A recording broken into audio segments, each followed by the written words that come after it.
Let's bring in tonight's all-star panel. On the left, Garland Nixon, an adjunct professor at Arundel College, radio host Lars Larson, and David Rare of George Washington University's Graduate School of Political Management. Lars, right to you, my friend. Let's stay on mute for a second, if you don't mind. A lot is being said about these various candidates' immigration policy. Rick Perry got in a lot of trouble earlier, about a month and a half ago, when he said you'd be heartless to send these people back. Boy, that really hurt him badly with conservatives.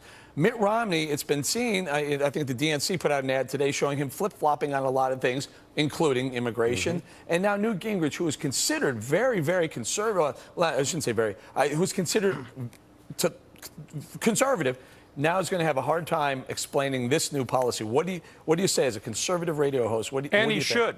Go ahead. Listen, I like Newt on a lot of issues. I don't like him on global warming, sitting on the bench with Nancy, and I especially don't like him on this. His campaign doesn't want to call it amnesty. Fine, let's not call it amnesty. Let's call it forgiving people, not for one legal transaction 25 years ago, but for 25 years of law-breaking activity.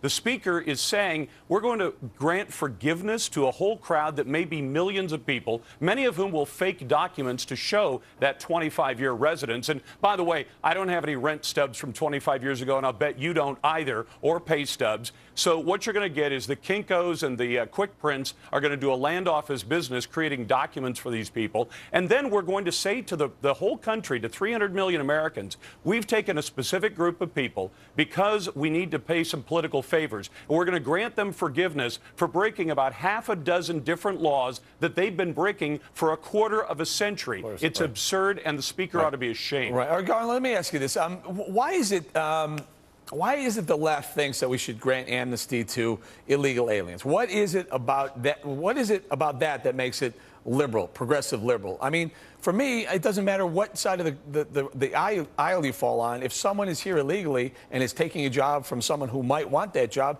it doesn't matter if you're a Democrat or Republican. It's not right.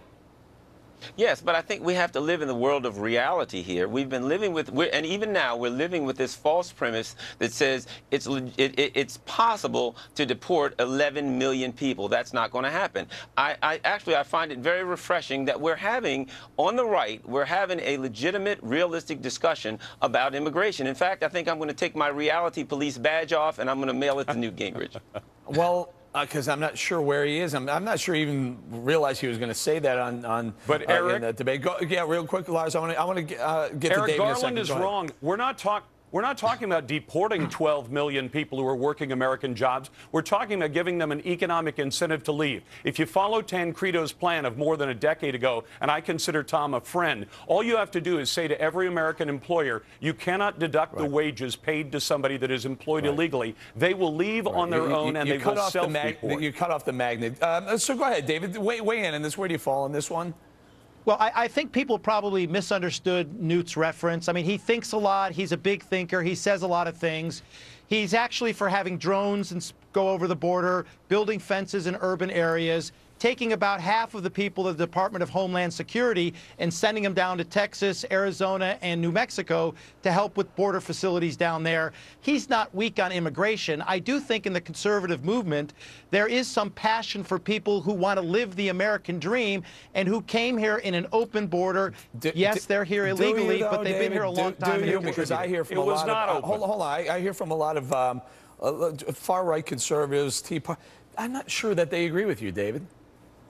Well, you know, I hate to say this, but if all these immigrants were from Poland, probably would be a different story. I don't think it matters where they're from. I really don't think it matters. Go ahead, Lars. Does it matter what country they came from? No, it doesn't matter. Look, what matters is law. In this country, we're a nation of laws, and that's important. It means that black, white, it doesn't matter what color you are or you go to church, that you all get treated the same. Now we've got a bunch of politicians, Democrats and Republicans, who want to pander to a particular ethnic group, not a racial group, but an ethnic group, and say, we're going to grant a favor to some members of your families. We're going to let them break the law for 25 years and then be forgiven of all that law-breaking activity and be allowed to stay. Now, whether they can vote or not is irrelevant. By the way, none of these systems work. Like we pointed out earlier, if you're here 23 years, can you imagine getting sent home? You're here 23 years, but the guy 25 gets to stick around. Guys, I have to leave it there.